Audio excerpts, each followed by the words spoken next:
Damn it, Stephen, this is why I like John Oliver. He talks about real shit, not just politics all the time.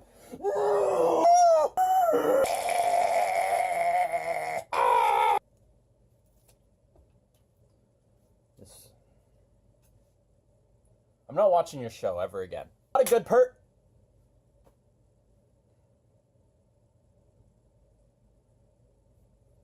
I'm sorry, buddy. Okay. Let's have a discussion, my friend. Okay, point the first. Let me just give you kind of an overview of what this whole video is going to be about. You messed up, my friend. You did. I'm sorry, but you really did. That was a terrible interview. The interview itself was entertaining. It was good television. The fact that this video has as many hits as it does is evidence to that effect. But that's where you went wrong. You had him on for ratings, and you let him politics all over your face. And he did. He embarrassed you. He played you like a chump. So stick around, I'll break it down, I'll explain exactly what's gone wrong and why you made a terrible mistake. The first thing I want to address is what most of your comment section is addressing, which is to say, why did you even let him on your show? That is not a valid point. You made the right decision by having him onto your show. That was wise. Don't listen to them when they say that, okay? That's just about the only thing you did right, though. I'm not gonna lie to you. Now, what I want you to keep in mind going forward is that Republicans are watching, okay? They watched that. Don't believe me? Check your comment section. They're down there. And I don't know why you, Stephen, wouldn't be able to see this coming.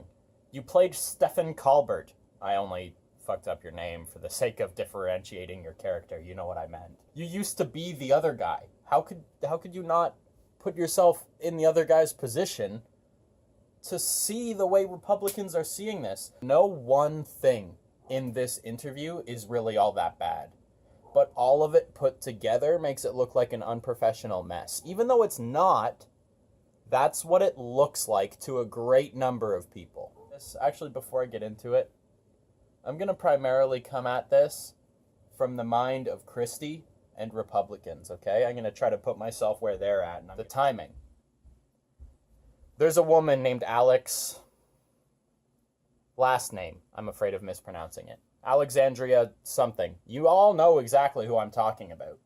Because she blew up Twitter, she blew up Facebook, she blew up YouTube, she blew up Instagram, she destroyed the internet. She is everywhere. Everywhere. She's like the left anti-Trump. The Democrats are dancing and screaming her name in the street. First, let's go with that. Do you know what that looks like to Republicans? I do. It looks like a bunch of people walking through the street carrying this woman who they don't know from a hole in the ground on their shoulders. By the way, I do kind of like her, for the record. On their shoulders going, rah, rah, rah, rah, rah, rah, rah, rah, rah. And anytime a Republican comes by, they just go and spit in their face. That's exactly what this looks like.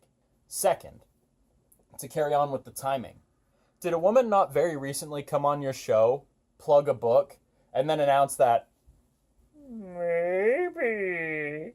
she's running for president?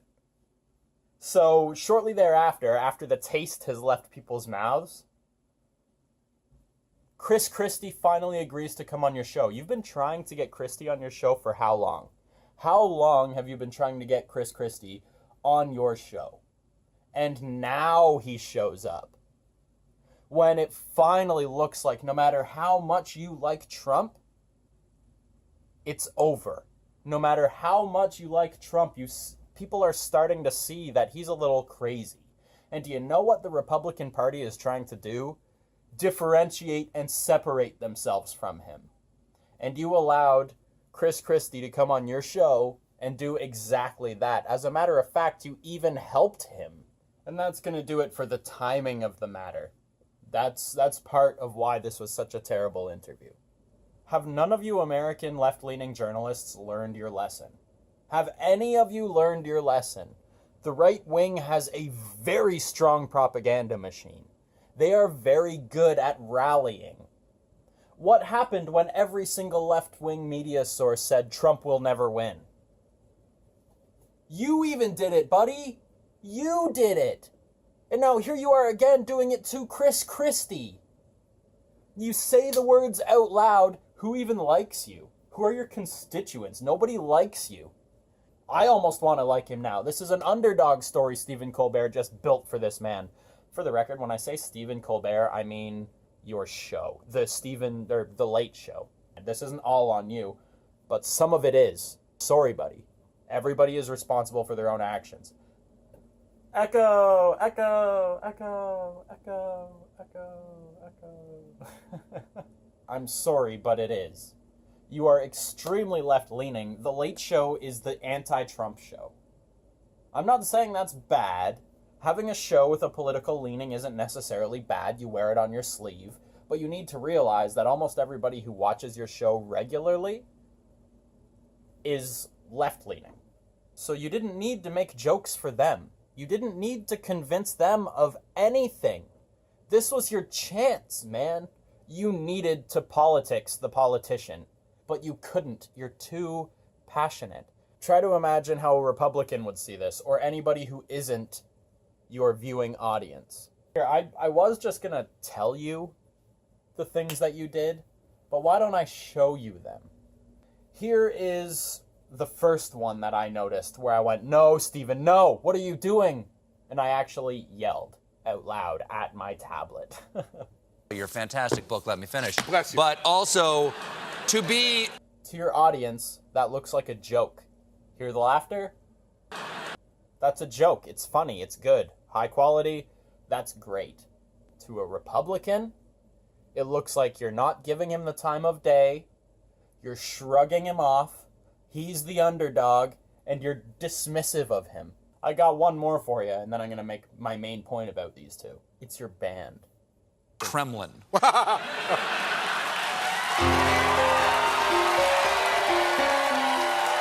It looks like he's a little stunned and doesn't know what to do because you have audiovisual assistants to come after him. What did the look on your face say?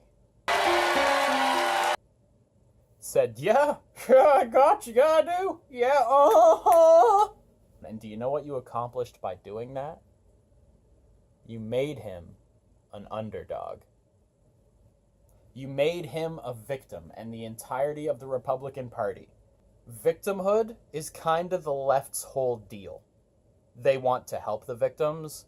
They want to try to avoid having any victims. They want victims to be able to speak out, all that kind of stuff. It's all about people, the underdog, the underprivileged, the help, the good, the trying to do the right thing.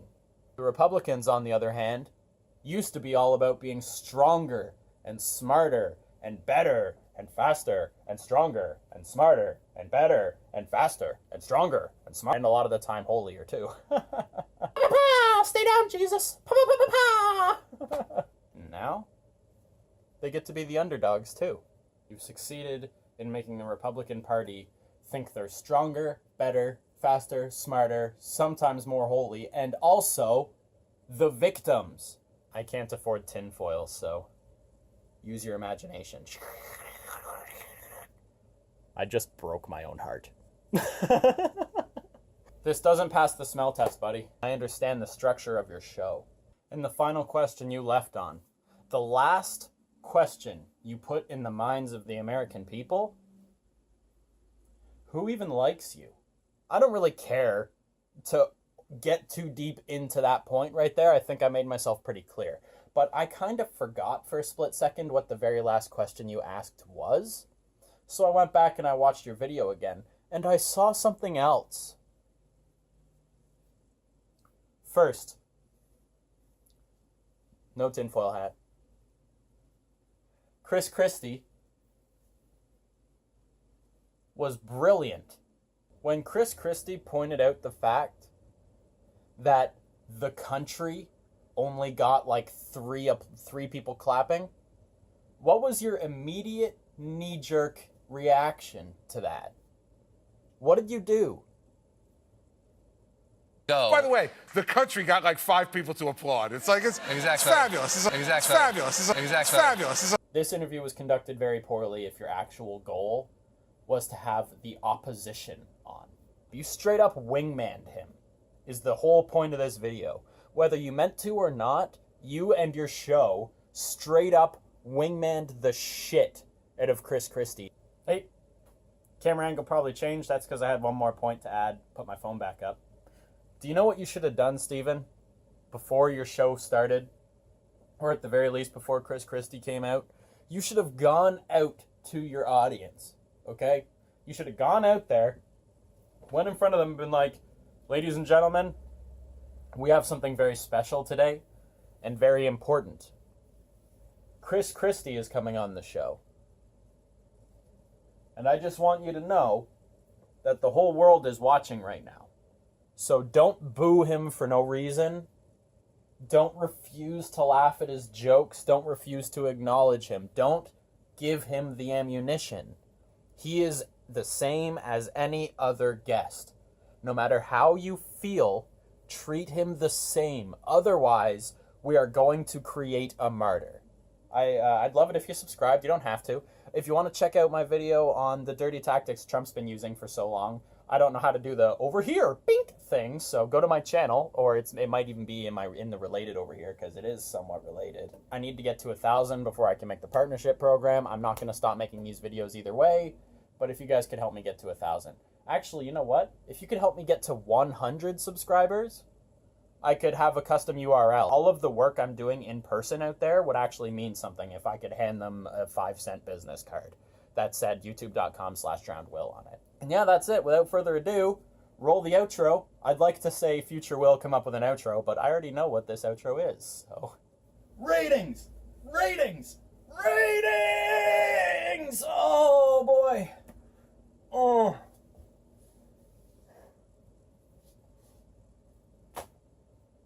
I'm ashamed of me.